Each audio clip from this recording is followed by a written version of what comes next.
এটা কিন্তু আমাদের ওই শব্দ বা ওই স্লোগান যেটা দিয়ে 1 জুলাই থেকে আমাদের আন্দোলন শুরু হতো, আবার আন্দোলন শেষও হতো। আপনারা যখন বক্তৃতা শেষ করেন বা বাংলাদেশের জন্য জয়ধ্বনি দেন তখন আপনারা কি বলেন? আমরা ইনকিলাব জিন্দাবাদ বলি। ইনকিলাব তো বিদ্রোহের জিন্দাবাদ, কিন্তু বাংলাদেশের জিন্দাবাদ কি? না ভাই, মানে আমাদের কাছে যেটা মনে হয়, মানে আমরা তো ওইটাই বলি যে বিপ্লবটা এটা একটা ইউনিভার্সাল স্লোগান। ধরেন বিদ্রোহ বিপ্লব জিন্দাবাদ মানে দীর্ঘজীবী হোক, বেঁচে থাকুক। এটা তো ধরেন আপনি ইন্ডিয়াতে গিয়ে দিল এটা ইনকিলাব জিন্দাবাদ বললে ইন্ডিয়ার ইনকিলাবির যারা তারা বলবে যে হ্যাঁ ঠিক আছে এটা আমাদের স্লোগান। কিন্তু আমাদের স্লোগান কোনটা? মানে এই দেশের জন্য আপনারা কোন স্লোগানটা ব্যবহার করেন? আমরা দেখেন যে বিপ্লবটা থেকে আমাদের উঠে আসা, আমাদের, আপনিও এটাতে স্বীকার করবেন, আমাদের এই বিপ্লবটা কোনো পূর্ণ বিপ্লব হয়নি আসলে। আমি প্রশ্নটাকে আরেকটু সহজ করি, সেটা হচ্ছে যে যখন বাংলাদেশ জিন্দাবাদ বলেন তখন আমি বলছি বাংলাদেশ, আমি শেষ করলেই চলে আসবে। যখন জয় বাংলা বলছেন এর মানে হচ্ছে বাংলাদেশ দীর্ঘজীবী হোক, জয় জিন্দাবাদ এগুলো হচ্ছে বাংলাদেশের জয়ধ্বনি। ইনকিলাব কি বাংলাদেশের জয়ধ্বনি নাকি বিদ্রোহ বিপ্লবের জয়ধ্বনি? যে কোনো দেশের বিপ্লবীরাই তো এটা দিতে পারে। আমি আবার আপনার প্রশ্নটা শুরুতেই বুঝেছি, আমি উত্তরটা শেষ করলেই চলে আসবে। সেটা হচ্ছে মানে বাংলা বা বাংলাদেশ থাকলেই সেখানে আসলে বাংলাদেশকে ধারণ করা হয় কথায় বা কাজে, এটা আমরা মনে করি না।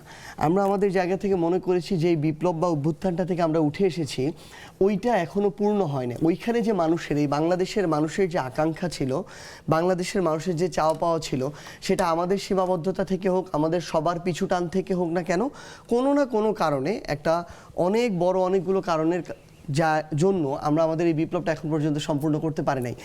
আমাদের মনে হয়েছে বা আমরা এখনো মনে করি যে আমরা যদি এটাই সম্পূর্ণ করতে পারি, 24-এ আপনি যে উদ্দেশ্যে, ভাই যে উদ্দেশ্যে শহীদ মিনার গিয়েছিলেন বাংলাদেশটার যে পরিবর্তন দেখার জন্য, ওইটা যদি আমরা ওই পরিবর্তনটা পূরণ করতে পারি বা পরিবর্তনটা নিয়ে আসতে পারি, তাহলেই আমাদের বাংলাদেশের মানুষের আকাঙ্ক্ষাটা অটো পূরণ হয়ে যাবে। তো এটার জন্য বাংলাদেশের নাম ঝোপে ঝোপে ওইটা পূরণ করতে হবে, এটা আমাদের জায়গা থেকে নট নেসেসারি। আমরা বরং মনে করি আমাদের ওই উদ্দেশ্যটা যদি সফল হয় তাহলে বরং মানুষের আশা আকাঙ্ক্ষাটা পূর্ণ হবে। আর এটা এমন না যে আমরা 24-এর অভ্যুত্থানের পর নতুন করে নিয়ে এসেছি এই শব্দটা। এটা কিন্তু আমাদের ওই শব্দ বা ওই স্লোগান যেটা দিয়ে 1 জুলাই থেকে আমাদের আন্দোলন শুরু হতো, আবার আন্দোলন শেষও হতো। সো আমরা ওইটা আমাদের জায়গা থেকে কন্টিনিউ করছি। এখন মানুষ যদি তাদের জায়গাটা অ্যাকসেপ্ট না করে, তখন আমরা দলীয়গতভাবে হয়তো চিন্তা করব যে মানুষের তাহলে অ্যাকসেপ্ট মানে কোনটা করছে ওই জায়গায়। কিন্তু আমরা দেখছি মানুষ দিনে দিনে এটাকে গ্রহণ করছে।